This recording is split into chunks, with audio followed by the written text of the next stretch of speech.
Hey guys, this is Reverend Sean over with the Center Path again, and hopefully you've been going over the cheat sheet that I had. You can find that on our website, the www.thecenterpath.org. You can download some other nifty documents there you can start to study and actually use basic Buddhism and the basic Buddhist concepts to apply them to your daily life. So that's what we do here on the Center Path, so come around and walk with me.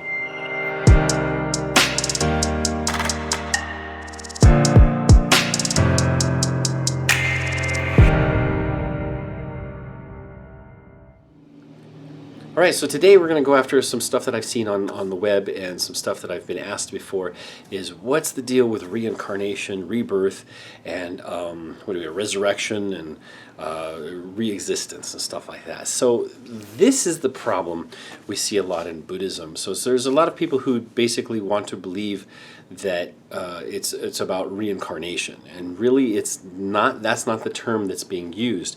They're using rebirth. Now, reincarnation, if you look at the word itself, and it's very important to be very specific with the words. We have to remember where many of these translations came from. The translations came from either Jesuit priests or other people who were like Indo-European, mostly European people, who went to areas like India and China and Japan and started looking at the sutras and had to translate them from that language, which was translated from Pali, which was either translated from some other language maybe. I mean, Pali was the first, and then it went to Sanskrit, and then it ended up in China, so it had to be translated into Chinese, and then the Portuguese showed up, and they translated it into Portuguese, and then the Germans showed up, and they translated Portuguese into German, and then the Germans, met with the English, and the English started translating this stuff into English, and now we have what we have. Now remember, most of the books that were written on Buddhism were academic, and they were trying to study Buddhism as a religious phenomenon in a culture.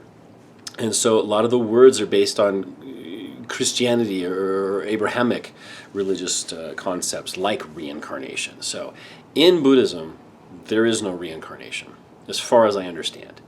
There's rebirth. Now reincarnation, you look at the word re, to do again, okay, to repeat basically. And carne, this is incarne, in Latin carne means meat, okay, like incarne in Spanish is meat. Re-meat-ation means like to be as, so to be as meat again, basically what it is. So this is, we see reincarnation, to come back in your body, to come back to life in another body. Now we see this a lot in Tibetan Buddhism. So of course you look at the Dalai Lama. The Dalai Lama is considered the reincarnation of the 13th Dalai Lama. So he was born again in a new body. But we don't see this in Theravada Buddhism. We don't see it strictly in Mahayana Buddhism, other than the Vajrayana part. Okay, we don't see it in Zen. We don't see it in all of these other kinds. And if we do, that's to me it's a translation issue. We do see rebirth. Another thing we don't see at all is resurrection. Resurrection means coming back from the dead. That's where we see in Christianity, Jesus died and came back from the dead. We don't see that in Buddhism. Now, re-existence is probably better term than even rebirth. Rebirth assumes that you're going to be born again. Now we see also in the Wheel of Samsara, which we'll go over at a different time if you look through the list of the cheat sheet that we have. The Wheel of Samsara is one of the ones we go over, and the Wheel of Samsara is really good because it gives you an idea of the different levels of existence that we could be in this life as a person. Okay, as a sentient being, there's people that you will see, and I'll explain this when we get there, that live in the hungry ghost realm now, but they're people. They look like people to you. There's people that live in the diva world, the angry gods. There's people who live in the conflict realms, and all of these kind of things. So, but we're talking about re-existence. Now, re-existence means before you turned your computer on or your phone on to watch, you were a different person than you are right now because different concepts have come. Your body has changed. You've breathed off elements, you've breathed in elements, perhaps you're digesting and pulling things in. You are a different body. You are a different, feelings are different for you. Mental formations, the stuff your brain is coming up with, is different right now. perception is different. There may be coolness or warmth or different views. You see this, you see me, you see the picture of the statue of the Buddha, you see me, you see the screen, you see the other videos below you or on the side. This is the difference that you are existing in. Okay, you're starting to change. This is one of the base concepts in Buddhism, is that everything is changing. Everything is changeable. Okay, so in the reincarnation, rebirth thing, it's like to say, when you come in the door, you walk in and you sit down in somewhere. You're not the same person that when you came in the door. You will not be the same person when you turn this video off. If you watch the whole thing here, you'll be a completely different person by the end. And if you follow through these different things and start to have that as a realization, then you realize that everything is changing and everything is impermanent. And that's also a very key concept in basic Buddhist teachings. So when we look at someone like the Dalai Lama, we also have to understand that in that form of Buddhism, the Vajrayana Buddhism is very closely related to two other kinds of religious practices. And one is the bone religion of Tibet and the high plains there and the high mountains areas there, which was a shamanistic or animistic way of practicing life and a way of practicing as a philosophy and a spirituality. We see this also in Japan. We see the Shinto influence in there. So we don't see that in other ones. So there is some of that can show up.